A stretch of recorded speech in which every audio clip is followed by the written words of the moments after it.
Alright, part 2 of the PC build, let's go. By the way, if you want to watch part 1, that's the whole build guide tutorial, how to build it, put all together, step-by-step guide. It'll be linked down below in the description. Alright, so how does it perform? If you're going to be browsing the web, doing homework, research, writing papers, work, watching videos, Netflix, whatever, this computer's going to knock it out of the park. There's no issues whatsoever in that department. It's going to work perfectly fine. But most of us are probably going to play some games on it, so how does it perform gaming? By the way, all the footage you're about to see was recorded on this PC while gaming at the same time, using the GeForce Experience recorder. Now, for whatever reason, you can't see the FPS counter, but when I was playing the game, I was able to see it. So that's how I know what FPS it was getting. I tested a bunch of games from Black Ops 1, like from 10 years ago, all the way to Ghost Recon Wildlands, which is a pretty difficult game to run. So Black Ops 1, 1440p at the highest settings, it ran at a cool 90 FPS, no issues once again, it's 1440p. I mean, I didn't think that was possible with this graphics card, but it is at 90 FPS, super smooth. The frame rate never went down either, it kept it at a cool 90 FPS the entire time. Now, I tried zombies because nobody's playing online, and I don't want to go through the campaign. So Black Ops 1 was a complete success. Now making it a little bit tougher, Far Cry 4, 1080p at ultra settings, it ran it at a cool 70 FPS the entire time. Now this game is a little bit tougher, it's, you know, a next gen game for PS4, Xbox One,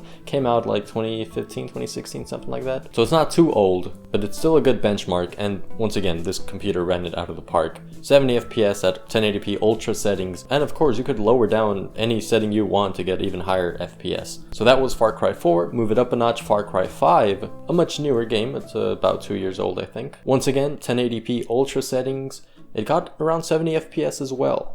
Now this is where I started getting a bit surprised with the performance of it. So Far Cry 5 isn't too easy to run. I mean, it's a newer game, better graphics, better effects and everything. And at ultra settings, the 1650 Super in this PC was able to handle it at 70 FPS without it going below 60. Once again, surprising. But this computer is actually really good. Now I tested Fortnite at low settings, medium, high, epic, and even 1440p because a lot of people always ask for some reason, how does it play at low settings?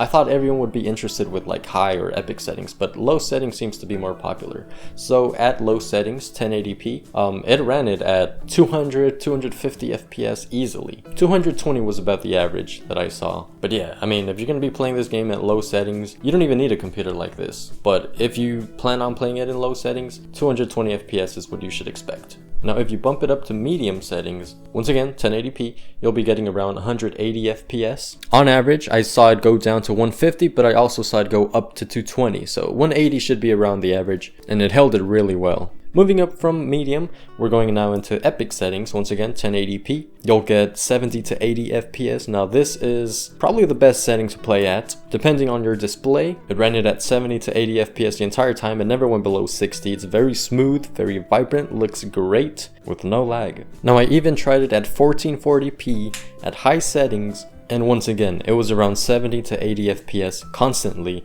Never went below 60. This is the best looking setting, but once again, you could really only use it if you have a 1440p display. So Fortnite ran excellently. Moving on to GTA 5, it's an older game, but it's important to test it. It's very popular, everyone plays it, and it's a common benchmark. So 1080p at high settings. Some options were brought down a bit, like the grass quality, but for the most part, it was the highest settings.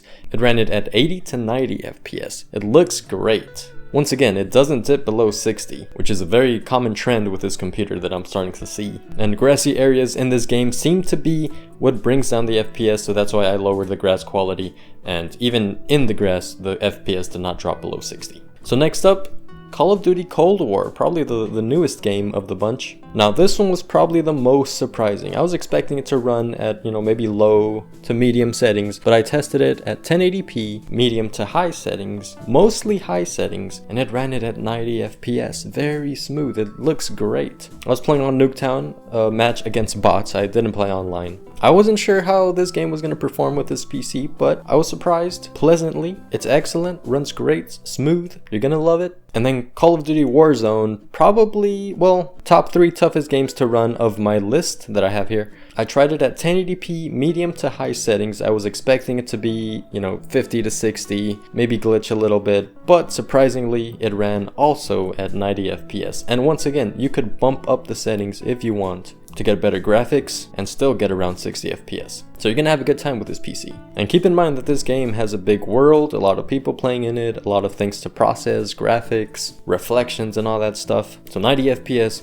medium to high settings was what this PC came up with. Very good. And the final game on my list of tests was Ghost Recon Wildlands. Now I test this game because it's tough to run. Even my main PC with a 1070 doesn't constantly get 60 FPS. So Ghost Recon Wildlands 1080p at very high settings on this PC ran at a steady 60 FPS. Now sometimes it dipped down to 55 and sometimes it went up to 65, 70, but it was constantly at 60 FPS. Once again, it's very smooth. Gunfights were actually at 60 FPS, which is a positive. Typically gunfights go below 60, but this one maintained it at 60 FPS. So with that said, if you're using this PC for gaming, I would definitely recommend it. It blows pretty much every game out of the park.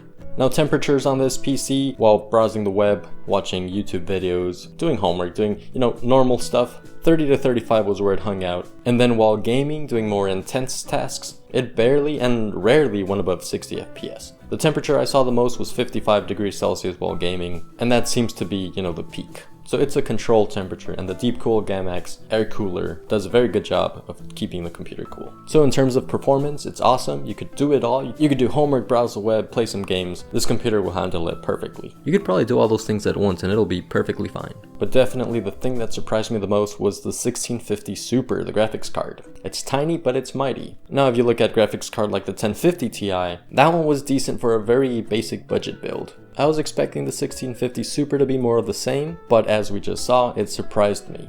I do wish that it was a bit bigger though. I know it's a small model of it, but I would have liked to get the big one to fill up the gap on the bottom of the case more. I mean, it looks a little bit empty like that, but oh well. So how much does it cost? This is the tricky part. So on a normal year, this computer would cost around $550, but because of the price fluctuations, everything that's going on around the world, this computer will cost you around $800, which is just crazy. So I would recommend building it, but I would also recommend waiting a little bit until prices and availability, especially of graphics card, go down. Graphics cards are just crazy at the moment, and it's really hard to find a good one for a decent price. Alright, and that's pretty much it for the video. If you enjoyed, please make sure to leave a like, tell me your thoughts in the comment section below, and consider subscribing. Yeah, that's it for the video. Thanks for watching. Oh yeah, again, if you're interested on how to build a PC, step-by-step guide, it'll be linked in the description below.